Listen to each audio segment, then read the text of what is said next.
વંદે ગુજરાત।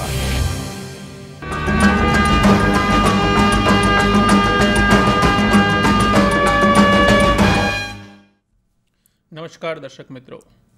નિયામક શ્રી આયુષની કચેરી, આરોગ્ય અને પરિવાર કલ્યાણ વિભાગ તથા બાયઝેગના સહયોગથી સેટકોમ આધારિત વંદે ગુજરાત હેલ્થ ચેનલ પર આપ સૌનું હાર્દિક સ્વાગત છે। દર્શક મિત્રો, આજે આયુષ વ્યાખ્યાનમાળાનો 188મો મણકો, બુધવારનો દિવસ એટલે હોમિયોપેથિક ચિકિત્સા વિશે સમજવાનો, જાગૃતિ કેળવવાનો દિવસ। આપણે કાર્યક્રમની શરૂઆત કરીએ તે પૂર્વે પરમ કૃપાળુ પરમાત્માને પ્રાર્થના કરીએ કે આજના આ કાર્યક્રમ અંતર્ગત હોમિયોપેથીના જે વિષયને લઈને જાગૃતિની વાતો કરવામાં આવે, માર્ગદર્શનની વાતો કરવામાં આવે, તે સૌ કોઈ પ્રજાજન સુધી પહોંચે। સાથે સાથે આપણે એવી પણ પ્રાર્થના કરીએ કે આ કાર્યક્રમ અંતર્ગત હોમિયોપેથિક સારવાર વિશેની જાગૃતિ મેળવનાર સૌ કોઈ પોતાના અને પોતાના પરિવારજનોના નિરામય જીવન માટે હોમિયોપેથિક સારવારનો વધુને વધુ ઉપયોગ કરે। હોમિયોપેથિક ચિકિત્સાને વરેલા એવા તમામ તબીબો, હોમિયોપેથિક ચિકિત્સાના પ્રણેતા એવા સેમ્યુઅલ હનીમેનના સિદ્ધાંતોને પોતાના જીવનમાં ચરિતાર્થ કરે અને હોમિયોપેથિક પદ્ધતિના પ્રચાર અને પ્રસાર માટે હંમેશા તત્પર રહે, સમર્પણ માટે હંમેશા કાર્ય કરતા રહે। આવી એક ઉમદા પ્રાર્થના સાથે દર્શક મિત્રો, આપણે કાર્યક્રમની શરૂઆત કરીએ છીએ। જ્યારે આપણે પ્રાર્થના કરતા હોઈએ છીએ ત્યારે આપણા કાર્યની સફળતાનો શ્રેય વધી જતો હોય છે।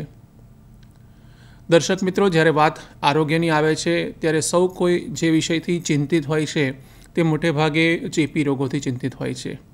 અને આપણે સૌ કોઈએ એ અનુભવ્યું પણ છે કે તાજેતરમાં જ જે કોવિડ નામની મહામારી ગઈ એ ખૂબ જ અતિ સંક્રમણકારી બીમારી હતી અને તેના ચેપનું પ્રસરણ છે એ ખૂબ ઝડપથી થતું હતું, જેને કારણે લોકોમાં ખૂબ જ ભય વ્યાપેલો હતો। એટલે કહેતા કે ચેપી રોગો માટે હંમેશા લોકો ખૂબ જ જાગ્રત રહેતા હોય છે અને લોકોનામાં એક પ્રકારે ક્યાંક ને ક્યાંક ચિંતા હોય છે જ્યારે ચેપી રોગની ચર્ચા થતી હોય અને તેથી ચેપી રોગ વિશે લોકો જાણવા, સમજવા અથવા તો ક્યાંક ને ક્યાંક તેમને જાગૃતિ ક્યાંક વધારે હોય છે। હજુ પણ એવું કહી શકાય કે આ જે ચેપી રોગો છે તેના માટે ક્યાંક ને ક્યાંક આપણી રોજિંદી જે ટેવો છે તેમાં જો સુધારો કરવામાં આવે તો ચોક્કસ આપણે આ રોગોને પણ ખાળી શકીએ। પરંતુ સાથે સાથે આધુનિક વિજ્ઞાન છે તેમાં થયેલા નવા સંશોધનોને કારણે, જેમ કે આપણે ફરીથી કોવિડનું જ ઉદાહરણ લઈએ તો કોવિડનું સંક્રમણનો સમય ખૂબ જ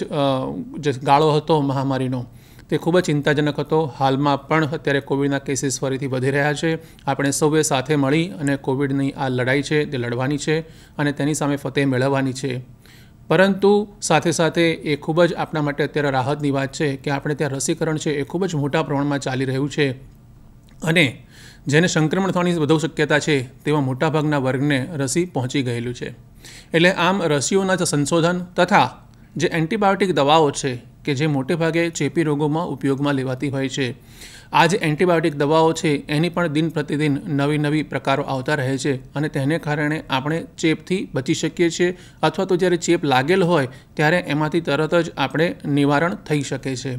એટલે કહેવાનો મતલબ એ છે કે ચેપી રોગો ભલે ચિંતાજનક હોય અથવા તો ચેપી રોગોનું પ્રસરણ વધારે થતું હોય, પરંતુ વેક્સિન અને એન્ટીબાયોટિક જેવા સંશોધનોને કારણે આપણે એ ચેપી રોગોને ઘણા અંશે ખાળી શક્યા છે અથવા તો કહેતા કે એની સ્વાસ્થ્ય ઉપર એવી આઘાતજનક અસરો એવી કોઈ જોવા મળતી નથી। પરંતુ જે આપણા માટે ખૂબ જ પડકારજનક વાત અત્યારે છે અને આવનારા સમયમાં આ પડકારો ધીરે ધીરે વધતા જવાના છે, તે છે જીવનશૈલી આધારિત રોગો, એટલે જેને કહેવાય અંગ્રેજીમાં કે લાઇફસ્ટાઇલ ડિસઓર્ડર। આગામી સમયમાં આ પ્રકારના રોગો છે એ ધીરે ધીરે વધતા જવાના છે। જ્યારે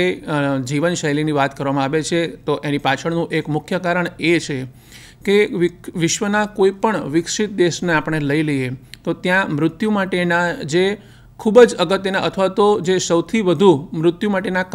કારણો છે તેમાં જે સૌ પ્રથમ ક્રમ પર આવતા હોય છે એ ક્યાંક ને ક્યાંક જીવનશૈલી આધારિત રોગો હોય છે। એ હૃદય રોગ હોઈ શકે, ત્યારબાદ કેન્સર જેવા રોગો હોઈ શકે, ડાયાબિટીસ જેવા રોગો હોઈ શકે। તો આ બધા જે જીવનશૈલી આધારિત રોગો છે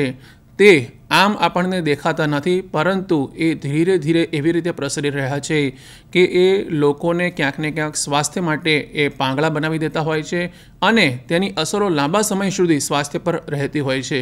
એટલે આજે આપણે ખાસ આજે જીવનશૈલી આધારિત રોગો છે તેના વિશે હોમિયોપેથિક કેવી રીતે આપણે સારવાર કરી શકાય, હોમિયોપેથિક સારવારનો તેમાં શું અભિગમ હશે. કારણ કે આવનારા સમયમાં આપણે સૌ જાણીએ છીએ કે તણાવવાળું જીવન છે એ દરેક માટે જીવવું અત્યારે એકદમ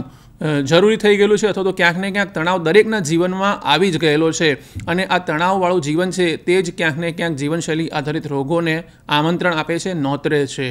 તો આવા જે રોગો છે તેની સામે હોમિયોપેથિક સારવારનો અભિગમ કેવો હોઈ શકે, હોમિયોપેથિક સારવાર દ્વારા આ પ્રકારના જે જીવનશૈલી આધારિત રોગો છે તેને આપણે કેવી રીતે નિવારી શકીએ અથવા તો તેની અસરોને કેવી રીતે ઓછી કરી શકીએ, એવા અનેકવિધ પ્રશ્નો જે આપણા સૌના મનમાં હશે, જેણે આ રોગ અનુભવ્યો હશે તેઓના મનમાં તો અચૂક હશે. એ સિવાય પણ દર્શક મિત્રો, જો આપના મનમાં હોય તો આપ પણ આજના આ કાર્યક્રમ અંતર્ગત આપના પ્રશ્નો અહીંયા પૂછી શકશો. આપણા જે આજના નિષ્ણાત વક્તા છે તમને તમારા પ્રશ્નો અંતર્ગત ઉત્તર આપશે અને આ વિષય પરત્વે આજે ખાસ જાગૃતિ માટેની વાતો કરવા માટે આપણે જેને આમંત્રિત કર્યા છે એ ડૉક્ટર સચિન નગરાળે સાહેબ આજે આપણી સાથે સ્ટુડિયોમાં ઉપસ્થિત છે. સાહેબ પોતે અત્યારે એસોસિએટ પ્રોફેસર તરીકે સરકારી homoeopathic medical college Dethli Siddhpur Patan ખાતે પોતાની સેવાઓ આપી રહ્યા છે. પોતાના 10 વર્ષના શૈક્ષણિક અનુભવ દરમિયાન તેઓ પ્રેક્ટિસ ઓફ મેડિસિન વિભાગમાં વિશેષ પોતાની કારકિર્દી શોભાવી રહ્યા છે અને આ જે જીવનશૈલી આધારિત રોગો છે તેઓ ખાસ કરીને બાળકોને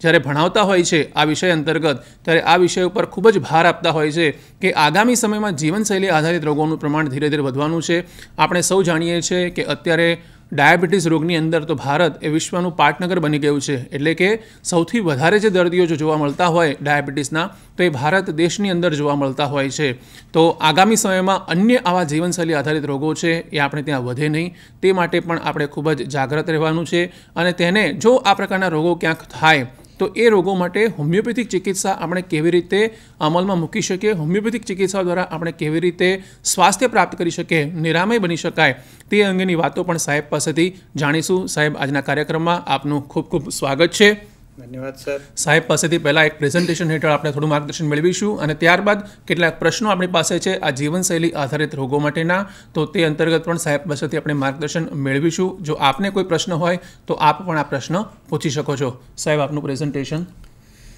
नमस्कार. कार्यक्रम की शुरुआत में मैं निदेशक आयुष विभाग स्वास्थ्य एवं परिवार कल्याण मंत्रालय गुजरात सरकार एवं नायब निदेशक ट्रेनिंग एंड रिसर्च को धन्यवाद देना चाहूँगा कि उन लोगों ने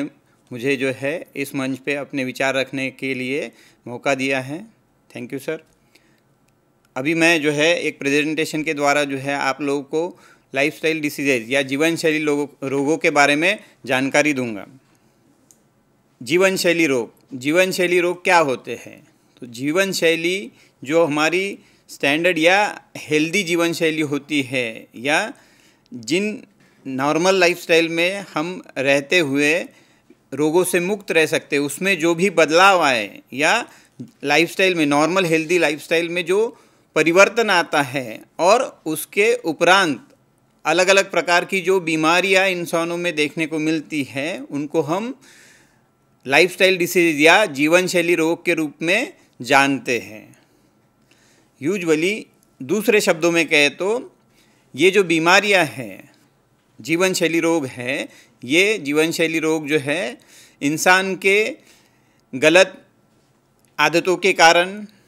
बिहेवियर के कारण, व्यवहार के कारण या गलत आचरण के कारण और अलग अलग गलत प्रैक्टिसेस के कारण जो है इंसानों में आ सकती है. अलग अलग सेक्टर में या अलग अलग विभागों में जो है अलग अलग जोग्राफिकल डिस्ट्रीब्यूशन में हमको अलग अलग प्रकार की लाइफस्टाइल डिसीजेज देखने को मिल सकती है, लेकिन कुछ कॉमन है जो पूरे विश्व को घेरे हुए है, जैसा कि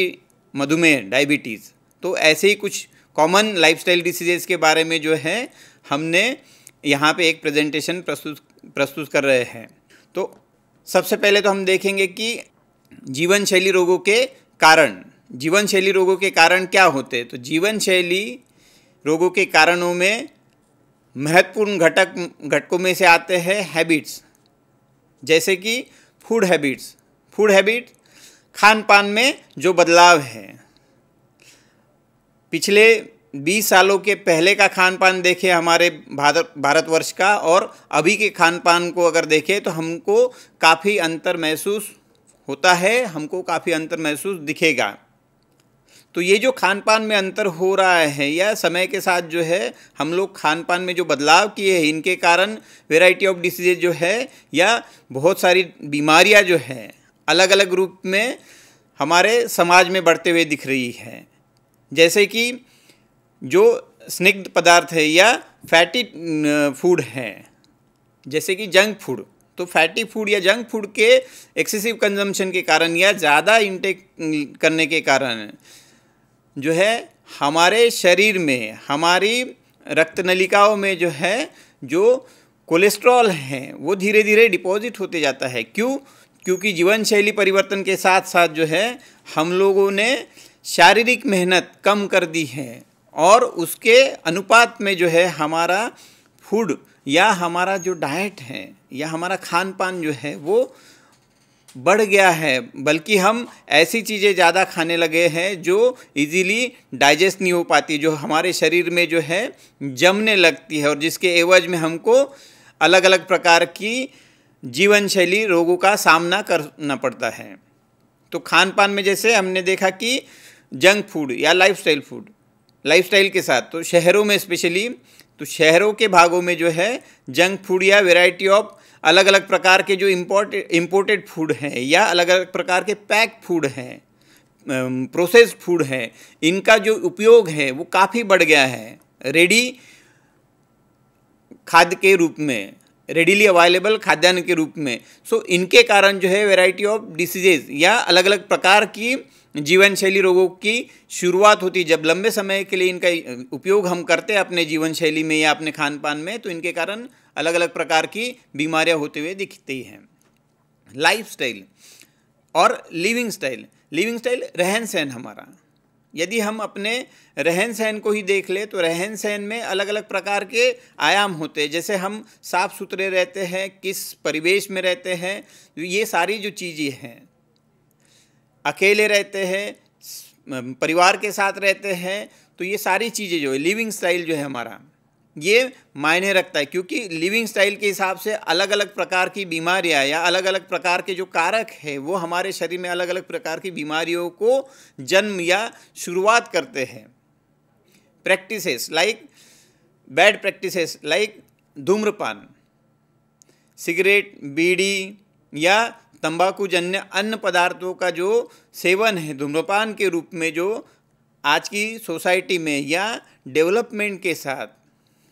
लाइफस्टाइल बदलने के साथ, क्योंकि कुछ लोग जो है इसको जो है लाइफस्टाइल का हिस्सा मानते हैं। हम कॉलेज जाते हैं, सिगरेट नहीं पियेंगे तो हो सकता है हमारे दोस्त बुरा मान जाए। तो ये जो लाइफस्टाइल बन गई है लोगों की कि तंबाकू और तंबाकू जन्य पदार्थों का जो है सेवन करना ज़रूरी हो गया है। तो ऐसी चीज़ों के कारण जो है हमारे शरीर में जो बदलाव होते हैं, वो सारे बदलाव जो है समय के साथ साथ जो है हमको कुछ रोगों के लिए हमको आसानी से टारगेट बना देती है। वो रोग हमारे शरीर में आसानी से एंटर कर जाते हैं और उनके कारण जो है हमारे अलग अलग प्रकार के सिस्टम्स को या हमारे शरीर को जो है अलग अलग प्रकार से आघात होता है। मद्यप्राशन या मद्यपान, आज अल्कोहल जो है एक मेडिसिन के रूप में भी लिया जाता है और लोगों ने उसको जो है एक शौक के रूप में, हैबिट के रूप में या प्रैक्टिस के रूप में भी अपना रखा है। लोग अक्सर जो है इसको जो कल्चर है इसके साथ साथ जो है कि पार्टीज़ अगर होती है या समूह भोजन होता है तो उसमें मद्य सर्व होना चाहिए, मद्यप्राशन करना ज़रूरी है, ऐसी भी चीज़ें हमको देखने को मिलती हैं। तो ये इस प्रकार की जो चीज़ें हैं कि हम जो है बदल रहे हैं लाइफस्टाइल के साथ, जो है ये जो चीज़ें हम अपने जीवन शैली में ढाल रहे हैं, चाहे सिगरेट स्मोकिंग हो चाहे मद्यप्राशन हो, तो धूम्रपान या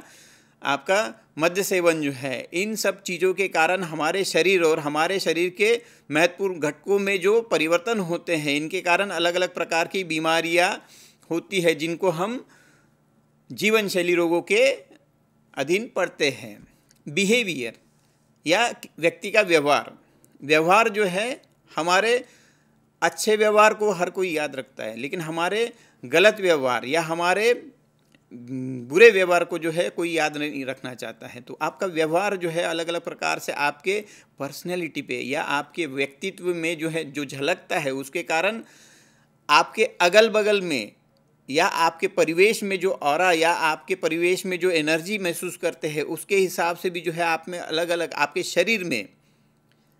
शरीर में अलग अलग प्रकार से बीमारियों के लिए एंट्री के पॉइंट या एंट्री के द्वार को हम खोल देते हैं। जैसे हम अगर आर्थिक रूप से सुदृढ़ हो गए और हम जो है ईगोटिक वे से बिहेव करें, तो दैट ईगोटिज़म या वो ईगोटिज़म जो है वो आपको अन्य दूसरे लोगों से, चाहे आपके मित्र हो, चाहे आपका परिवार हो, चाहे आपके रिश्तेदार हो, इन लोगों से दूर कर देता है। तो ये इस तरीके से धीरे धीरे जब हम सारे परिवेश से जो है अलग होने लगते हैं, टूटने लगते हैं, और जब लोग हमको नहीं मिलते हैं, तो इस प्रकार से आपका बिहेवियर जो है जीवन शैली रोग को जन्म दे सकता है या उसकी शुरुआत कर सकता है। आपके वातावरण में बदलाव जो है, वातावरण में बदलाव तो पारिवारिक वातावरण, क्योंकि हमारी जो बीमारियां हैं वो आपके पारिवारिक, सामाजिक एवं कार्यालयीन या ऑक्यूपेशनल, इन 3 घटकों से मुख्यतः आती हैं। पारिवारिक परिवेश की बात करें या पारिवारिक वातावरण की बात करें तो हमारे घर का वातावरण, पहले घर जो है सामूहिक या एक साथ होते थे, पूरा परिवार एक साथ रहता था, दादाजी से लेके चाचा लोगों से लेके ताऊ लोगों से लेके सब लोग एक साथ रहते थे। अभी वही परिवार जो है टूट के जो है, अभी का जो चलन है वही परिवार जो है टूट के न्यूक्लियर फैमिली में या एकल फैमिली में परिवर्तित हो गया है। इसके कारण जब भी हमको अलग अलग प्रकार से ज़रूरत रहती है तब परिवार के लोग नहीं रहते हैं, या फिर बच्चों को पालने में कठिनाई आती है चूँकि घर में बड़ों का न होना। तो इन सब चीज़ों से जो घर में परिवार में या वातावरण बदलाव हो गया, तो इसके कारण जो है बच्चों में एक सरी का मोबाइल देखते रहना, टीवी देखते रहना या कार्टून देखते रहना, ऐसे गलत प्रकार की जो आदतें लग जाती है, जिसके कारण बच्चों को कम उम्र में ही चश्मा लगना, इन सब चीज़ों को देखते हुए जो बच्चों में भूख न लगना, ये सारी चीज़ें जो है बच्चों में देखने को मिलती हैं। सोसाइटी में अगर देखें तो हमारे मित्र या हमारा परिवेश जिस प्रकार से बदल रहा है, उस प्रकार से जब हम बदलने की कोशिश करते, जैसे कि मैं ऊपर पहले ही कह चुका हूँ कि धूम्रपान या मद्यप्राशन, इन सब चीज़ों की या इन सब आदतों की वजह से जो है बच्चे बिगड़ते जाते हैं, और इन सब बिगड़ने वाली आदतों के कारण बच्चों के शरीर में भविष्य में जो है हमको जीवन शैली रोगों का संचार होते हुए दिखता है। जीवन शैली रोगों पे इसीलिए ध्यान दें। इसके अलावा अगर देखें तो ऑक्यूपेशनल हम जिस परिवेश में कार्य करते हैं, हमारा कार्य करने का वातावरण, तो इन सब कारणों में या इन सब कारणों के साथ जो है हमारा लाइफस्टाइल जो है बदलता है। बदलते हुए लाइफस्टाइल के साथ या इन कारणों के कारण जो हमारे जीवन शैली में जो बदलाव आ रहा है, ये बदलाव अलग अलग प्रकार से हमारे शरीर को अलग अलग बीमारियों के लिए जो है प्रोन करते हैं, या हमारा शरीर अलग अलग प्रकार की बीमारियों के प्रति जो है ससेप्टिबल हो जाता है, जिसके कारण हमको अलग अलग प्रकार की बीमारियां देखने को मिलती है। इन जीवन शैली रोगों पे हमको ध्यान देने की आवश्यकता इसीलिए है कि जैसे कि अभी थोड़ी देर पहले सर ने कहा है कि कोरोना में भी ज़्यादातर जो कोरोना से गुजरने वाले लोग थे या कोरोना से जिनकी मृत्यु हुई है, उनमें भी ज़्यादातर लोग वो थे, ज़्यादातर पेशेंट वो थे जो जीवन शैली रोगों से पहले से ही पीड़ित थे। इसीलिए हमको जो है जीवन शैली रोगों पे ध्यान देने की आवश्यकता है। इसीलिए आज का विषय हमने जीवन शैली रोग चुना है। कुछ कारक है जो आप कंट्रोल कर सकते हैं या जो आपके कंट्रोल में है, और जो कुछ कारक ऐसे हैं इन लाइफस्टाइल डिसीज से या जीवन शैली रोगों से रिलेटेड जिनको आप जो है नियंत्रित नहीं कर सकते। नियंत्रित करने लायक घटक जो है, जो आपका खान पान, आप उसको नियंत्रित कर सकते हो और अच्छी जीवन शैली के साथ या अच्छे खान पान के साथ आपके शरीर को स्वस्थ रख सकते हो। आपके शरीर का वजन शरीर के वजन को आप अपने खान पान को कंट्रोल में रखते हुए, खान पान को व्यवस्थित रखते हुए, गुड डाइटरी हैबिट्स के साथ या गुड ईडिबल फूड के साथ जो है आप बॉडी वेट को कंट्रोल कर सकते हो। बॉडी वेट को आप शरीर के वजन को जो है आप नियंत्रित कर सकते हो। तो ये नियंत्रण के कारण जो है आप अपने आप को जो है जीवन शैली रोगों से बचा सकते हो। रोज़ हमारी शरीर की जो एक्टिविटी होनी चाहिए, सोसाइटी में डेवलपमेंट के साथ या लाइफस्टाइल बदलाव के साथ जो है, जीवन शैली बदलाव के साथ जो है हम लोग का शरीर की हलचल या शारीरिक एक्टिविटी जो है ये काफ़ी कम हो गई है। तो अगर आप शारीरिक एक्टिविटी या शारीरिक हलचल जो है या एक्सरसाइज के रूप में अगर करते हैं तो इससे आप आने वाली जीवन शैली रोगों से अपने आप को बचा सकते हैं। धूम्रपान और मद्यपान, इन चीज़ों को अगर आप अपने लाइफ से या अपने जीवन शैली से दूर रखते हैं तो या इनको आप अपने लाइफस्टाइल से दूर निकाल देते हैं या कंट्रोल करते हैं, नियंत्रित कर लेते हैं, तो इससे आप आने वाली डिसीजेज को बचा सकते हो, डिसीजेज से आप अपने आप को बचा सकते हो। जो घटक हमारे हाथ में नहीं है, नियंत्रण में नहीं है, जैसे कि उम्र, व्यक्ति की बढ़ती हुई उम्र या हमारी रेस मतलब अलग अलग जो भौगोलिक खंड है, महाद्वीप हैं, उनके हिसाब से जो ह्यूमन स्पीसीज़ मिलते हैं, मनुष्य की अलग अलग जातियाँ, उसके बारे में रेस, तो वो हम चेंज नहीं कर सकते हैं। अलग अलग प्रकार की बीमारियाँ जो है अलग अलग उम्र में, अलग अलग रेस में जो ज़्यादा मात्रा में मिलती है, अगर आप उस पर्टिकुलर रेस में या उस पर्टिकुलर उम्र में, उस स्पेसिफिक या विशेष उम्र में अगर आते हैं, आप उससे अपने आप को नहीं बचा सकते हैं। जेंडर या लिंग, कुछ बीमारियां ऐसी हैं जो पुरुषों में या कुछ बीमारियां जो है महिलाओं में जो है ज़्यादा पाई जाती हैं। तो ऐसी बीमारियों से जो है आप अगर स्पेसिफिक जेंडर से रिलेटेड बीमारी है या स्पेसिफिक लिंग के अनुपात में वो बीमारी ज़्यादा पाई जाती है तो लैंगिक अनुपात के हिसाब से आप उसको कंट्रोल नहीं कर सकते, being related to specific gender. आनुवंशिकता, हेरिडेटरी के थ्रू जो हमारे पूर्वजों के द्वारा या हमारे माता पिता से हमारे जीन्स में या हमारे डीएनए में जो भी लाइफस्टाइल डिसीजेज रिलेटेड फैक्टर आते हैं या डिसीजेज रिलेटेड फैक्टर इनहेरिट होते हैं, हम उसको मॉडिफाई नहीं कर सकते। इसीलिए हमको ध्यान देने की ज़रूरत होती है कि कौन से आप नियंत्रित कर सकते हैं और कौन से अनियंत्रित कर सकते हैं, अनियंत्रित होते हैं। नियंत्रित करने लायक जो घटक होते हैं अगर हम उनको प्रॉपरली नियंत्रित कर ले तो अनियंत्रित घटकों के कारण जो पर्सन में या व्यक्ति में जो बीमारी के आसार रहते हैं हम उसके समयावधि को डिले कर सकते हैं, लेट कर सकते हैं। नीचे निम्नलिखित कुछ जीवन शैली रोगों के नाम हैं जो महत्वपूर्ण और जिनके कारण हमारी अर्थव्यवस्था पे, हमारे स्वास्थ्य पे या इंसानी स्वास्थ्य पे और स्वास्थ्य के साथ साथ हमारी अर्थव्यवस्था पे जिनका ज़्यादा वेटेज पड़ता है या जिनके कारण हमको ज़्यादा खर्च करना पड़ता है, ऐसी कुछ लाइफस्टाइल डिसीजेस के या जीवन शैली रोगों के बारे में मेंशन किया, जैसे कि उच्च रक्तचाप, कार्डियोवास्कुलर डिसीजेज या हृदय रोग एवं रक्त नलिकाओं से संबंधित बीमारियां जो स्पेशली आपके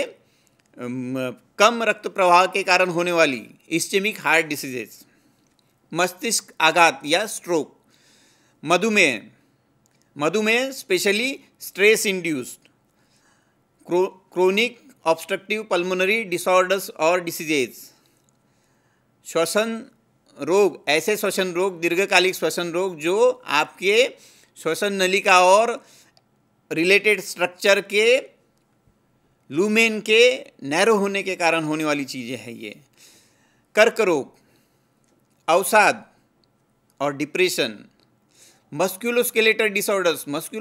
डिसऑर्डर जो आपके स्नायु तंत्र और आपके जोड़ों से रिलेटेड हैं। तो लाइफ में या जीवन में जीवन शैली के जो बदलाव आते हैं या जीवन शैली के जो बदलाव होते हैं इनके कारण हमको इन प्रकार की जो बड़ी बीमारियों की बात कर रहा हूँ मैं, इसके अलावा बहुत सारी बीमारियाँ हो सकती है जिनका जीवन शैली से संबंध हो सकता है, परंतु ये वो घटक है या वो बीमारियां हैं जिनके कारण हमारे जेब पे या हमारी अर्थव्यवस्था पे असर पड़ते हुए दिखता है। महत्वपूर्ण जिस पे आजकल हम लोग अक्सर जो है बात करते रहते हैं, या कहीं पे भी जाए अगर थोड़ा सा भी जो है हमको कुछ हो जाए तो हम तुरंत जो है ब्लड प्रेशर नापने लगते, उच्च रक्तचाप। उच्च रक्तचाप से रिलेटेड कॉजेज या जो रिस्क फैक्टर है इनकी अगर बात करें तो बढ़ती हुई उम्र, तनाव, दैनिक जीवन में आपका फिजिकल एक्टिविटी या शारीरिक मेहनत की कमी, वजन बढ़ना, खान पान में जो है आपके नमक का सेवन ज़्यादा करना, धूम्रपान, मद्यप्राशन एवं पारिवारिक पृष्ठभूमि और एज, ये ऐसे घटक है जिनको आप अवॉइड नहीं कर सकते, आप जिनको जो है कंट्रोल में नहीं रख सकते। लेकिन बाकी अगर देखें तो बाकी सारे घटकों को जो है, जो कि उच्च रक्तचाप से संबंधित हैं, बाकी सारे घटकों को जो है आप नियंत्रित कर सकते हो अपने जीवन शैली के साथ। तो इनको अगर नियंत्रित करना है तो नियंत्रित या उच्च रक्तचाप को अगर आपको दूर रखना है अपने आप से, तो आप अपने खान पान में सुधार करने के लिए जो है सॉल्ट रेस्ट्रिक्शन या नमक का सेवन कम करिए, वज़न कंट्रोल में रखिए, वज़न आपके शरीर के ऊंचाई के अनुपात में आपका जो वज़न होना चाहिए उस अनुपात में लाइए। मद्यप्राशन या जो आपका धूम्रपान है, इन सब चीज़ों को बंद करिए। जो शरीर में जमने लायक जो बुरी स्निग्ध पदार्थ होते हैं या बैड लिपिड्स जिसको कहते हैं, तो कोलेस्ट्रॉल जैसे या लो डेंसिटी लिपोप्रोटीन, तो इन सबको कम करिए। इनके साथ साथ अभी हमने कल ही जो है विश्व योगा दिवस मनाया है, तो अगर हम होम्योपैथिक मेडिसिन के साथ साथ और इन कारकों के साथ साथ नियंत्रित करने लायक कारकों के साथ साथ होम्योपैथिक दवाओं के साथ साथ हम योगा और सूर्य नमस्कार जैसे फिजिकल एक्टिविटीज़ को भी अगर हम अपने डिसीज़ को मैनेज करते हुए या डिसीज़ को ट्रीट करते हुए अगर उनका इस्तेमाल करते हैं, तो इनका बहुत ज़्यादा फ़ायदा होता है। आप अपने आप को बचा के रख सकते हो। अगर कोई पेशेंट है तो उनमें जल्दी कंट्रोल में आएगा। अगर कोई पेशेंट नहीं है और उनका जीवन शैली है रोज़ योगा या सूर्य नमस्कार करना, तो इन चीज़ों से आप अपने आप को जो है उच्च रक्तचाप जैसी बीमारियों से बचा के रख सकते हो। होम्योपैथिक दवाइयाँ हम होम्योपैथिक दवाइयों को पर्सन को जब भी देते हैं, व्यक्ति को जब भी देते हैं, तो एज ए होल पर्सन देते हैं, एज ए होल कंसिडर करके देते हैं। सो जब भी हम होम्योपैथिक दवाइयाँ देनी रहती है हमें, जैसा कि मेंशन है कि होम्योपैथिक दवाइयाँ अलग अलग प्रकार की है, एलियम सटाइवा, अमाइलम नाइट्रोसम, अर्जेंटन नाइट्रिकम, बेलाडोना, ये अलग अलग प्रकार की दवाइयाँ हैं जो आप हाइपरटेंशन में यूज़ कर सकते हो। लेकिन ये दवाइयाँ अलग अलग समय पे किस व्यक्ति को या किस व्यक्ति विशेष को कब देना है, ये हम मान के चलिए वो तनाव में है तो तनाव किस कारण से है, इन सब चीज़ों को सोचते हुए हम उनके लिए जो है विशेष दवा का सिलेक्शन करते हैं या विशेष दवा का चयन कर सकते हैं। हाइपरटेंशन या उच्च रक्तचाप आपको कोलेस्ट्रॉल बढ़ने के साथ मिल रहा है, तो ऐसे समय में आप कलकेरिया या कार्डियोस्मेरियंसिस, कॉर्टिकोस्टेरॉन, डल्कामारा, लाइकोपोडियम, इन प्रकार की अलग अलग प्रकार की दवाइयों का आप इस्तेमाल कर सकते हैं हाइपरटेंशन या उच्च रक्तचाप के ट्रीटमेंट के लिए। साथ ही साथ अगर आप होम्योपैथिक दवाओं के साथ योगा, सूर्य नमस्कार और फिजिकल एक्टिविटी को अगर आप पेशेंट के लाइफ में इनकॉर्पोरेट करते हैं, पेशेंट को सजेस्ट करते हैं या पेशेंट से ये सब चीज़ें करवाते हैं, तो उनका उच्च रक्तचाप जो है जल्द ही नियंत्रित हो सकता है। कार्डियोवास्कुलर डिसीजेज, हृदय रोग एवं हृदय से निकलने वाली जो रक्त नलिकाएं हैं उनसे रिलेटेड बीमारियां, ये आपके हृदय की नलिकाएं, हृदय की रक्त नलिकाएं एवं उससे निकलने वाली नलिकाओं में जो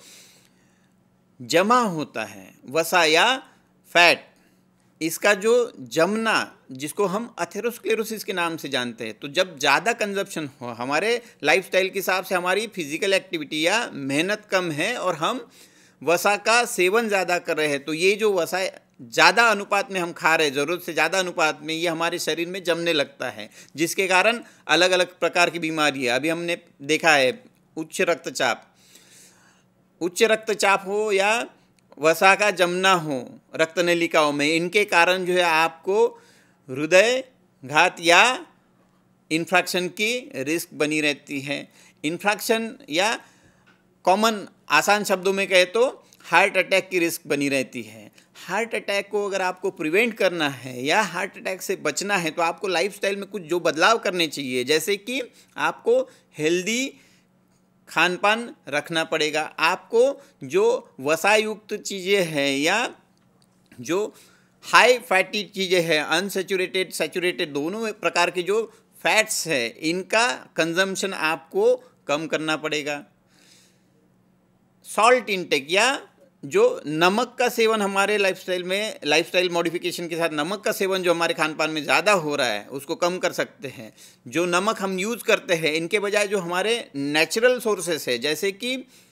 सेंधा नमक या काला नमक जो है, इनका हम अपने लाइफस्टाइल में यूज़ कर ले, खान पान में यूज़ कर ले, तो हम इन सब डिसीजेज से जो है बच सकते हैं। धूम्रपान, मद्यप्राशन, इन सब चीज़ों को बंद कर दे तो हम हार्ट की होने वाली बीमारियों से आराम से बच सकते हैं। या आनुवंशिकता भी अगर है इन सब बीमारियों से रिलेटेड या पारिवारिक पृष्ठभूमि भी है, तब भी हम खान पान को या ये जो बचने वाले तरीके हैं इनको जीवन शैली में अपनाते हुए अपने आप को जो है इन हार्ट की या हार्ट अटैक जैसी बीमारियों से जो है अपने आप को दूर रख सकते हैं। इसके लिए आपको अपनी जीवन शैली में इन सब चीज़ों को अपनाते हुए आपको एक्सरसाइज, रिलैक्स और जो आपके तनाव के कारण हैं, क्योंकि तनाव आज का अभिन्न अंग हो गया है जीवन का, अलग अलग उम्र में अलग अलग प्रकार से आपको तनाव दिखेगा। छोटे बच्चों में कारण अलग हो सकते हैं, लेकिन आजकल बच्चे भी तनाव में रहते हैं। बड़ों में कारण अलग हो सकते हैं, बच्चे भी तनाव में रहते हैं, बड़े भी तनाव में रहते हैं। तो इन सब चीज़ों को आपको कम करना पड़ेगा। इन सब चीज़ों को कम करने के लिए आपको योगा एंड मेडिटेशन, योगासन और मेडिटेशन, ये बहुत महत्वपूर्ण और मदद करने वाले घटक है। इनके साथ अगर होम्योपैथिक चिकित्सा पद्धति का यूज़ किया जाए तो आप अपने आप को लंबे समय तक स्वस्थ और फिट रख सकते हैं। कुछ महत्वपूर्ण औषधियाँ जिनका हम कार्डियोवास्कुलर डिसीजेज में इस्तेमाल करते हैं, जैसे कि आर्निका, चोट लगी हो चाहे मेंटल हो चाहे फिजिकल हो, सालों पहले लगी हो, कंफ्यूजन रिसीव्ड ईयर्स अगो। इसके अलावा aurum metallicum, cactus digitalis, allium sativa आपके लहसुन से बनी हुई दवा है, ग्लोनाइन, नाइट्रम्यूर, फॉस्फोरस, प्लम्बम, टैबेकम आपके तंबाकू से बनी हुई दवा है। इन सब दवाइयों का जब हम खान पान में परिवर्तन या जीवन शैली में परिवर्तन के साथ जब ऐसी बीमारियों में इस्तेमाल करते हैं, तो हमको इन बीमारियों में दवा के इस्तेमाल के साथ साथ जीवन शैली में जो बदलाव करते हैं, इनके कारण हमको बहुत अच्छे रिजल्ट मिलते हैं। इन्फेक्शन की केसेस में जो है हम लोग जो है अमोनियम कार्बिया, आर्निका, लेट्रोडक्टस, प्रोटियस ऐसे दवाओं का इस्तेमाल कर सकते हैं। मधुमेह, जिसको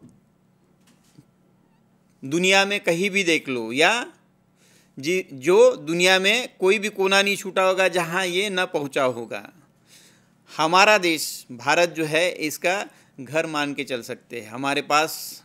मध्यवयीन आबादी ज़्यादा होने के कारण और स्ट्रेस इंड्यूस की बात करें तो स्ट्रेस इंड्यूस डायबिटीज़ जो है या स्ट्रेस इंड्यूस तनाव के कारण होने वाला मधुमेह जो है, ये मध्यवयीन लोगों में और स्पेशली जिनके फैमिली हिस्ट्री है या लाइफस्टाइल में, जीवन शैली में जो बदलाव आ रहे हैं, उसके साथ अगर आप अपनी जीवन शैली स्वस्थ नहीं रखते हैं तो ऐसे लोगों में जो है डायबिटीज़ हमको पनपते हुए दिखता है। ये महत्वपूर्ण घटक है और इसके कारण हमारा इकोनॉमी का या हेल्थ सेक्टर का, स्वास्थ्य विभाग का बहुत सारा जो बर्डन है ऐसी बीमारी के कारण ही बढ़ता हुआ दिखता है। तनाव से होने वाले तनाव और उसके साथ डायबिटीज़ के दूसरे कारण अगर देखें तो ब्लड प्रेशर, धूम्रपान, सेडेंट्री लाइफस्टाइल, अगतिमय जीवनचर्या, अगतिमय एक ही जगह रहना, खान पान एक ही जगह पड़े रहो, फिजिकल मूवमेंट नहीं, दैट इज़ कॉल्ड, उसको सेडेंट्री लाइफस्टाइल या अगतिमय जीवन शैली कहते हैं। वजन बढ़ना, शरीर में स्निग्ध पदार्थों का ज़रूरत से ज़्यादा प्रमाण में पाना, ये सारी चीज़ें जो है आपकी कहीं ना कहीं खान पान से रिलेटेड होती है, लाइफस्टाइल से रिलेटेड होती हैं। अगर आपके जीवन शैली के हिसाब से आपको अगर कम कैलोरीज की ज़रूरत है और अगर आप ज़रूरत से ज़्यादा यूज़ कर रहे हैं तो ज़रूरत से ज़्यादा यूज़ करने के कारण जो ज़्यादा है वो आपके शरीर में जमने लगता है, जिनके कारण जो है ये सब चीज़ें देखने को मिल सकती हैं। डायबिटीज़ का मूल कारण अगर देखें तो cells unable to obtain glucose from blood, consume नहीं कर पाते हैं सेल्स जो है जो ग्लूकोज, रक्त में जो ग्लूकोज है ज़्यादा मात्रा में, या उसका कंजम्पशन नहीं कर पाते हैं सेल, तब आपको ये होते हुए दिखता है। इससे बचने के तरीके हैं अगर आपको जानने हैं, या अगर इससे बचना है तो हमको लाइफस्टाइल में कुछ बदलाव करने पड़ते हैं, जैसे वजन घटाना, स्मोकिंग बंद करना, जंक फूड या फैटी फूड का कंजम्पशन बंद करना, फिजिकल एक्टिविटी प्रॉपर करना। तो इन सब चीज़ों से जो है आप जो है डायबिटीज़ से प्रिवेंट हो सकते हैं। सबसे बड़ा जो इसका कारण है स्ट्रेस या तनाव, तो अपने आप को तनाव मुक्त रखना। तनाव मुक्त रखने के लिए जो है आप एक्टिविटीज़ कर सकते हैं, फिजिकल एक्टिविटी कर सकते हैं। मेंटल या स्ट्रेसफुल तनाव युक्त कार्य के बाद जो है आप अपने आप को मेंटली, मानसिक रूप से तनाव मुक्त करने के लिए जो है आपको शारीरिक मेहनत करनी ज़रूरी है। इसके बिना आपके लिए मुश्किल हो जाता है तनाव मुक्त होना। तनाव मुक्त होने के लिए जो है आपको शारीरिक मेहनत या एक्सरसाइज एक्टिविटीज़ करना ज़रूरी होता है। डायबिटीज़ में कुछ हम होम्योपैथिक मेडिसिन के रोल को अगर देखें तो मध्यप्राशन, ज़रूरत से ज़्यादा मध्यप्राशन के साथ अगर किसी को डायबिटीज़ हुआ हो, हिस्ट्री हो पूर्व कि किसी पर्टिकुलर पर्सन में मध्यप्राशन की हिस्ट्री हो और उसके बाद अगर हो रहा है तो मेडोराइनम जैसा मेडिसिन दे सकते हैं। इसके अलावा हमारे पास जो है बहुत सारे मेडिसिन हैं। गम के साथ अगर किसी को, या ग्रीफ, डीप सीटेड ग्रीफ या बड़े लेवल का या एकदम डीप रूटेड गम के कारण, दुख के कारण जो है अगर किसी को डायबिटीज़ हो रहा है, स्ट्रेस, उस तनाव के कारण अगर डायबिटीज़ हो रहा है तो फॉस्फोरिक एसिड या एसिड फॉस्फोरिकम का यूज़ किया जा सकता है। हमारा कोई नज़दीकी रिश्तेदार अगर चल बसे अचानक से, तो उसके कारण हमारे जीवन में जो बदलाव आते हैं या तनाव क्रिएट होता है, तनाव उपजता है, तो ऐसे समय में अगर किसी को डायबिटीज़ होता है तो हम काली ब्रोमियम जैसी मेडिसिन यूज़ कर सकते हैं। नीचे लिखे हुए दूसरे भी मेडिसिन हैं, जैसे एब्रोमा अगस्टा। एब्रोमा अगस्टा हम बहुत प्यास लगना, बहुत भूख लगना और बहुत पेशाब लगना, ये जो डायबिटीज़ के कुछ महत्वपूर्ण लक्षण हैं, इन लक्षणों में दे सकते हैं। Acetic acid, urgent acetic acid, phosphoric acid, ये दवाइयाँ जो है डायबिटीज़ के कॉम्प्लिकेशन में, डायबिटीज़ न्यूरोपैथी में आप यूज़ कर सकते हैं। ऑप्थेल्मोपैथी जैसी कंडीशन में जहाँ आँखों में चेंजेस हो रहे हैं डायबिटीज़ के कारण, वहाँ आप अर्जेंटम नाइट्रिकम जैसी मेडिसिन, फॉस्फोरस जैसी मेडिसिन को यूज़ कर सकते हैं। इसके अलावा परसिस्टेंट या एक साथ जो है एक जैसा ब्लड में जो है शुगर लेवल बढ़ा हुआ है, तो ऐसे समय में आप जो है जिम्नेमा, सिजीजियम, सेफेलेंड्रा जैसे मेडिसिन का, दवाइयों का जो है अपने पेशेंट के लिए यूज़ कर सकते हैं। साथ ही साथ जो है जो जीवन शैली है, जो घटक है जीवन शैली से संबंधित घटक, जिनके कारण, तनाव के कारण ये बीमारी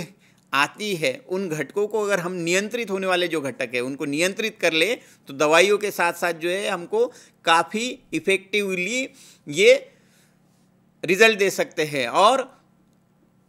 चूँकि दवाइयाँ जो है सस्ती और इफ़ेक्टिवनेस के साथ और लाइफस्टाइल में जो या जीवन शैली में जो बदलाव करेंगे तो इसके कारण हमारा जो एक बड़ा हिस्सा हमारे इनकम का या हमारे अर्निंग का जो बड़ा हिस्सा हम खर्चा कर देते हैं ऐसी बीमारियों पे, तो इससे हम बच सकते हैं।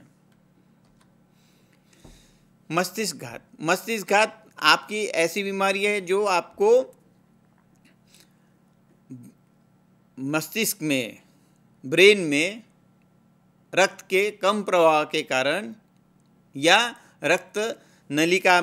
के फटने के कारण जो है मस्तिष्क आघात जैसी बीमारियां होती है। इसके कारक अगर देखें तो फिर से वही कारक घूम फिर के जो जीवन शैली से रिलेटेड या जीवन शैली से संबंधित जो रोग है वही आपको मस्तिष्क आघात के लिए कारक के रूप में दिखते हैं, जैसे उच्च रक्तचाप या मधुमेह। इनके अलावा आपके धूम्रपान या कोलेस्ट्रॉल का बढ़ना, ये सारी चीज़ें जो है आपको मस्तिष्क आघात के लिए रिस्पॉन्सिबल या कारक के रूप में कार्य करते हुए दिखती है। इनसे अगर बचना है तो फिर से हमको वही जीवन शैली में परिवर्तन करने पड़ेंगे जो इन कारकों के लिए या इन बीमारियों के लिए, पूर्व में देखी हुई बीमारियों के लिए जो है करने हैं। नमक का सेवन कम करना, धूम्रपान बंद करना, दारू का सेवन बंद करना, वजन नियंत्रित रखना, नियमित एक्सरसाइज करना, ये सारी चीज़ों से जो है आप मस्तिष्क आघात जैसी बीमारियों को अपने आप से दूर रख सकते हैं। मस्तिष्क आघात में कुछ होम्योपैथिक दवाइयाँ जो यूज़ हो सकती हैं, यूज़ की जाती हैं, उनमें से कुछ एक जो अगर मध्यप्राशन के कारण है तो मध्यप्राशन के कारण मस्तिष्क आघात अगर हो रहा है तो बराटा कार्ब, कॉफिया, कोनियम, लैकेसिस, नक्स, सोमिका, ओपियम, इस प्रकार की अलग अलग प्रकार की दवाइयाँ आप यूज़ कर सकते हो। दूसरी और भी दवाइयाँ हैं जैसे anacardium, arnica, belladonna, cocculus, coffea etcetera, lachesis, लॉरासिरेसियस,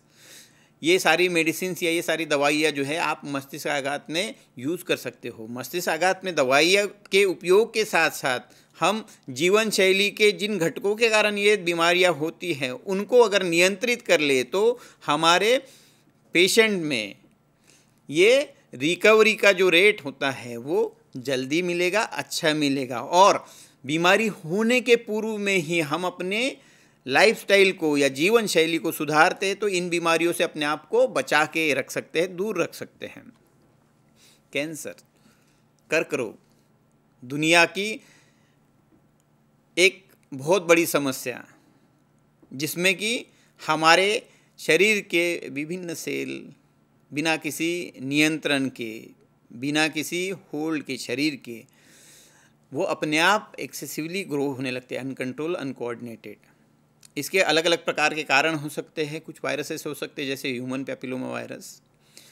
अलग अलग प्रकार के रेडिएशंस हो सकते हैं, एक्स रेडिएशंस हो सकते हैं, एक्सरे रेडिएशन हो सकता है, अलग अलग प्रकार के दूसरे रेडिएशंस हो सकते हैं। एक्सप्लोजन के कारण होने वाले या लीकेज के कारण होने वाले, रेडियो रिएक्टर्स के बाहर आने वाले केमिकल्स का यूज़, जीवन शैली में हमारे केमिकल्स का यूज़ एक इम्पॉर्टेंट घटक हो गया है। केमिकल्स का यूज़ हम आज फल को पकाने के लिए इस्तेमाल करते हैं, केमिकल एक जगह से दूसरी जगह ट्रांसपोर्ट करते हैं। तो कैल्शियम कार्बाइड जैसा जो कंपाउंड हम यूज़ करते हैं फलों को पकाने के लिए, one of the potent carcinogen, एक महत्वपूर्ण कर्क रोग का घटक है, कारण है। ऐसे अलग अलग हैं। विनाइल क्लोराइड हमारे जीवन शैली के हिस्से बन चुकी ये जो चीज़ें हैं, ये जो केमिकल्स हैं, रसायन हैं, इन रसायनों के कारण जो है कर्क रोग हमको तेज़ी से फैलते हुए दिखता है। इन सब से स्मोकिंग या धूम्रपान, तो धूम्रपान के कारण जो है आपको फेफड़ों से रिलेटेड, जो फेफड़ों से संबंधित जो कर्क रोग है ये आम होते हुए दिखता है। तो ऐसी चीज़ों से यदि बचना है तो हमको अच्छा और स्वस्थ खाना, धूम्रपान से बचना,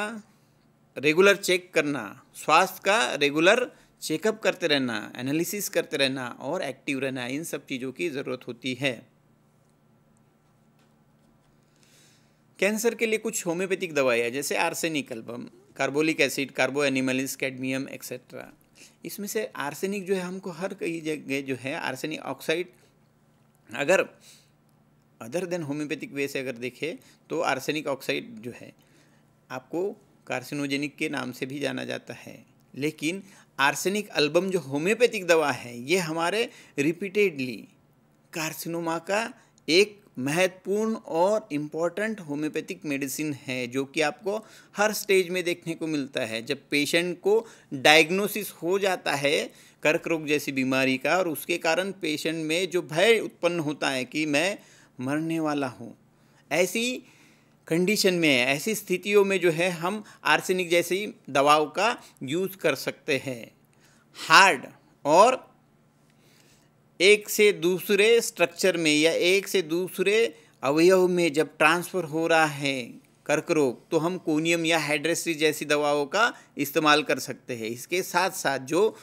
कैंसर के घटक है या कारक है, जिनके कारण जो हमारे लाइफस्टाइल का हिस्सा बन चुके, जीवन शैली का हिस्सा बन चुके हैं, अगर हम उनका इस्तेमाल करते हैं या हम उनको अवॉइड करते हैं, तो जब हम उनको दूर रखेंगे, हम उनको नियंत्रण में रखेंगे, तो और अगर हमारा कर्क रोग अगर शुरुआती दौर में अगर है, तो ऐसे हमारी होम्योपैथिक दवाइयों का जो है उपयोग जो है कर्क रोग को ठीक होने में अच्छे रूप से किया जा सकता है। इसके अलावा जो है airway disorders, chronic obstructive pulmonary disorder, जिनमें धूम्रपान, वातावरण में जो प्रदूषण है या जहाँ हम काम कर रहे हैं वहाँ का वातावरण परसिस्टेंटली जो है प्रदूषित है, या किसी स्पेसिफिक एक घटक के ज़्यादा उपलब्ध के कारण जो है वो घटक हमारे श्वसन संस्था में जाके सेटल हो रहे हैं या जाके इनकॉर्पोरेट हो रहे, बैठ रहे, जिसके कारण हमको एयरवे या ऑब्स्ट्रक्टिव डिसीज हो सकती है। जैसे कि ऑक्यूपेशनल हजार्ड की जब हम बात करते हैं, ऑक्यूपेशन हमारे कार्य से रिलेटेड, कोल माइंस में अगर हम काम करते हैं, कोई कोल माइंस में अगर काम करने वाला व्यक्ति है तो उसको न्यूमोकोनियोसिस जैसी बीमारी की रिस्क बनी रहती है। एस्बेस्टॉस इंडस्ट्री में जो काम करता है उसको एस्बेस्टॉस के जो पार्टिकल्स होते हैं उनके डिपोजिशन के कारण जो है एस्बेस्टोसिस जैसी डिसीज होती है। तो ऐसी बीमारियों से अगर बचना है तो हमको धूम्रपान बंद करना पड़ेगा। हमको जब हम ऐसे एनवायरनमेंट में काम करते जहाँ पोल्यूशन ज़्यादा है, एटमॉस्फेरिक पोल्यूशन या एनवायरनमेंट में पोल्यूशन ज़्यादा है, ऑक्यूपेशनल हजार्ड्स हो सकते हैं, हमारा ऑक्यूपेशन ऐसा है या कार्य ऐसा है जिसमें हमको घटकों को सामना करना पड़ता है, तो ऐसे समय में हमको प्रोटेक्टिव एलिमेंट्स यूज़ करना या प्रोटेक्टिव चीज़ों की मदद लेना ज़रूरी हो जाता है। और साथ ही साथ हमारे लाइफस्टाइल में धूम्रपान निषेध, योगासन, प्राणायाम और ऐसे एक्टिविटीज़ का जिससे हमारे फेफड़ों की कैपेसिटी, स्ट्रेंथ जो है बढ़ जाए, ताकत क्षमता बढ़ जाए, ऐसे एक्सरसाइज का मदद लेके जो है, एक्सरसाइज की मदद लेके जो है हम अपने फेफड़ों को मजबूत कर सकते हैं और ऐसी बीमारियों से बच सकते हैं। इसके अलावा जो वातावरण में जो प्रदूषण है, तो प्रदूषण को हमको इंसानों के कंट्रोल होने लायक स्थिति में या इंसानों के सस्टेनेबल होने लायक स्थिति में लाना पड़ेगा, कंट्रोल करना पड़ता है। ये कुछ होम्योपैथिक दवाइयाँ हैं जो हम क्रोनिक ऑब्स्ट्रक्टिव पल्मोनरी डिसीजेज में या क्रोनिक ऑब्स्ट्रक्टिव एयरवे डिसऑर्डर में यूज कर सकते हैं। Caladium, sepia, gelsemium, thuja, alumina etcetera. इसके अलावा दूसरी भी दवाइयाँ हैं जो एमोनियम कार्ब, डिजिटलिस, हिपरसल, प्लेकेसिस, लोबेलिया एक्सेट्रा। इनका हम क्रोनिक ऑब्स्ट्रक्टिव पल्मोनरी डिसीज, श्वसन संस्था से रिलेटेड दीर्घकालिक जो रोग होते हैं इसमें यूज कर सकते हैं। बट इनके साथ साथ हमको जो जीवन शैली में हमने गलत चीज़ें अपनाई हैं उनको भी दूर करना है, ताकि ये इन बीमारियों से जल्दी से निजात पा सके। इसके अलावा एक महत्वपूर्ण बीमारी है depression, low mood, aversion to activity, और इसके कारण इंसान के व्यवहार, फीलिंग और जो अच्छेपन की भावना है उसमें बदलाव आता है। तो डिप्रेशन के कई कारण हो सकते हैं। डिप्रेशन की अलग अलग कारणों में अगर देखें तो हमारे किसी नज़दीकी का चला जाना, फाइनेंशियल क्राइसिस, या अचानक से जो है हमारा आर्थिक नुकसान होना, महिलाओं में जो है मेनोपॉज, मेंसेस का बंद होना, जॉब प्रॉब्लम्स या बेरोजगारी, सोसाइटी में हम अकेले रहना या सेडेंट्री लाइफस्टाइल, हमारी किसी महत्वपूर्ण बीमारी का या जो बीमारी ठीक नहीं हो सकती ऐसी बीमारी का डायग्नोसिस हो जाना, नेचुरल डिजास्टर्स या नेचुरल कैलेमिटीज, नैसर्गिक जो संकट आते हैं, ये जेलसी,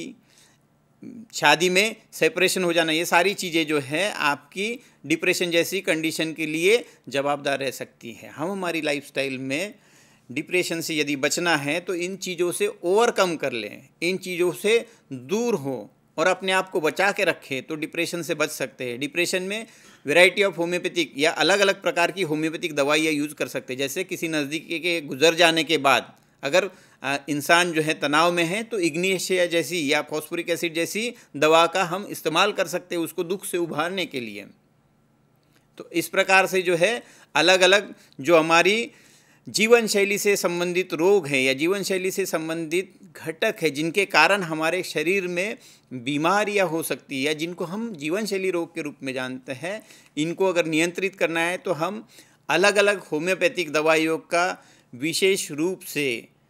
और उसके साथ जो जीवन शैली है उसमें बदलाव करते हुए अपने आप को बचा सकते हैं। हमारी सोसाइटी में जो बर्डन बढ़ रहा है, इकोनॉमी पे जो बर्डन बढ़ रहा है, उसको हम कम कर सकते हैं। ખૂબ જ સુંદર સાહેબ આપે જીવનશૈલી આધારિત રોગોનો જે વિસ્તૃત પરિચય આપ્યો, ખાસ કરીને જીવનશૈલી આધારિત રોગો એ શું છે, જીવનશૈલી આધારિત રોગો થવાના કારણો કયા કયા, એમાંના કયા કયા કારણો છે કે જેને નિયંત્રિત કરી શકાય તો જે આપણા હાથમાં છે, અને કયા કયા કારણો છે જેને આપણે કંટ્રોલ નથી કરી શકતા, જે આપણા હાથમાં નથી હોતા, આપણા એ હાથ બહારની વાત છે, એવા કારણોની પણ આપણે વિશેષ વાત કરી। અને જીવનશૈલી આધારિત જે રોગોનો આપણે ઉદાહરણ સાથેનો પરિચય આપ્યો, ખાસ કરીને લોહીનું ઊંચું દબાણ એટલે કે હાઇપરટેન્શનની આપણે વાત કરી, સાથે સાથે હૃદય રોગની વાત કરી, એની સાથે સાથે આપણે મસ્તિષ્ક આઘાત એટલે કે પેરાલિસિસ જે સ્ટ્રોકની આપણે વાત કરી એની પણ વાત કરી આપે, મધુમેહ કહેતા ડાયાબિટીસની વાત કરી, અને COPD જે ખાસ કરીને અત્યારે આપણે શહેરી લોકોમાં ખાસ કરીને આ પ્રકારના રોગોનું વિશેષ પ્રમાણ વધતું જાય છે, ફેફસાને લગતા રોગોનું પ્રમાણ, અને કેન્સર એ અતિ ભયાનક બીમારી છે તેનું પણ પ્રમાણ દિન પ્રતિદિન વધતું જાય છે, અને તે ચોક્કસપણે એ જીવનશૈલી આધારિત પરિબળો સાથે સંકળાયેલું છે। અને અંતમાં આપણે ડિપ્રેશન જેવા એક એની પણ વાત કરી, માનસિક તકલીફની પણ વાત કરી, તેનો પણ આધાર છે અથવા તેની પાછળના જે કારણો છે તે પણ ક્યાંક ને ક્યાંક જીવનશૈલીના જે ફેરફારો થયેલા છે, આપણી જીવનશૈલી જે નૈસર્ગિકમાંથી આપણે ક્યાંક ને ક્યાંક કૃત્રિમ જીવનશૈલી તરફ વળી ગયા છે, આ કારણો જવાબદાર છે અને તેને કારણે જ આ પ્રકારના રોગોનો ઉદ્ભવ થાય છે। આપણા સૌ માટે આ બાબત ખૂબ જ જાણવાની અગત્યતા છે, કારણ કે આવનારા સમયમાં આ પ્રકારના રોગોનું પ્રમાણ વધતું જાય છે। તો જો જાણકારી હશે તો આપણે તે માટે વિશેષ કાળજી રાખી શકીશું। સાહેબે ખૂબ જ સુંદર રીતે આપણને આ બધી બાબતોનું માર્ગદર્શન આપ્યું, આપણે સાહેબનો ફરી એકવાર આભાર માનીએ છીએ। સાથે સાથે આપણે એ પણ ધ્યાને લઈએ કે મોટે ભાગે જ્યારે જીવનશૈલી આધારિત રોગોની વાત થતી હોય છે ત્યારે સામાન્ય વિજ્ઞાનની અંદર ભૌતિક પરિબળોને ધ્યાને લેવામાં આવે કે ભાઈ ખોરાકમાં ફેરફાર થઈ ગયા, અથવા તો માણસની ઊંઘમાં જે કલાકો હતા એ ઘટી ગયા, અથવા તો અનિયમિતતા ઊંઘની અંદર આવી ગઈ, કસરત ઓછી થઈ ગઈ, આવા ભૌતિક પરિબળો ધ્યાનમાં લેવામાં આવતું હોય છે। જ્યારે હોમિયોપેથિક ચિકિત્સાની જે વિશેષતા છે કે એમાં ભૌતિક પરિબળોની સાથે સાથે માનસિક પરિસ્થિતિમાં જે બદલાવ આવ્યો માણસોની, કારણ કે કોઈ પણ રોગનું ઉદ્ભવ સ્થાન છે એ મન છે, અને હોમિયોપેથીમાં આ મનને છે વિશેષમાં ધ્યાનમાં લેવામાં આવે છે કે ભાઈ કોઈ પણ કારણસર કોઈ પણ માણસ છે એ કોઈ પણ પરિસ્થિતિને કેવી રીતે પ્રતિભાવ આપશે, એની ઊંઘમાં કેમ ઘટાડો થઈ ગયો, એને કસરત કરવાની કેમ ઓછી થઈ ગઈ, એના ખોરાકમાં કેમ બદલાવ થઈ ગયો, કયા કયા પરિબળો હતા, કેવી માનસિક પરિસ્થિતિ હતી કે જેને કારણે આ બધા ફેરફારો થયેલા છે, એને હોમિયોપેથી ધ્યાને લઈને દવા આપતી હોય છે। એટલે હોમિયોપેથી એક પગથિયું ઉપર રહીને કામ કરે છે। તો નક્કી જો આપ આપના માટે, આપના પરિવારજનો માટે હોમિયોપેથિક સારવારને આ પ્રકારની તકલીફોમાં ઉપયોગમાં લેશો તો 100% આપ નિરામય અને દીર્ઘાયુ આયુષ્ય ભોગવી શકશો એવો અમને ચોક્કસ વિશ્વાસ છે। આવતા સપ્તાહમાં એક નવા વિષય સાથે આપ સૌ સમક્ષ ઉપસ્થિત થઈશું। ત્યાં સુધી આપ સૌને જય જય ગરવી ગુજરાત।